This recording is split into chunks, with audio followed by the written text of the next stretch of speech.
बिस्मिल्लाहिर्रहमानिर्रहीम। अस्सलाम वालेकुम। एक बदू अपनी वालदा को तवाफ़ कराता है।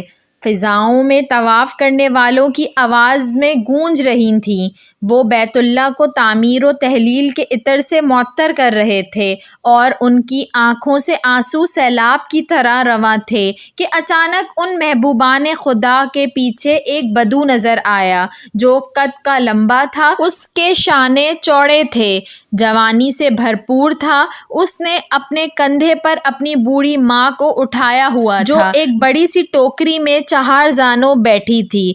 वो बदू ये अशार गुनगुना रहा था, यानी मैं उसकी सवारी हूँ, मुझे कोई नागवारी नहीं। जबकि सवारी का ऊँट घबरा जाता है मगर मैं नहीं घबराता। मेरी माँ ने मुझे पेट में उठाया, दूध पिलाया, वो उससे कहीं ज़्यादा है। लब्बैक अल्लाहुम्मा लब्बैक। हज़रत अली रज़ी अल्लाह ताला अन्हा जो बैतुल्लाह की एक जानिब हज़रत उमर फ़ारूक रज़ी अल्लाह ताला अन्हा के साथ खड़े थे और तवाफ़ करने वालों को देख रहे थे, फरमाया कि ए अब्बू हफ़्ज़, हज़रत उमर रज़ी अल्लाह ताला अन्हों की कुनियत थी, चलो हम भी तवाफ़ करें ताकि हम सब पर रहमत खुदावंदी का नुज़ूल हो।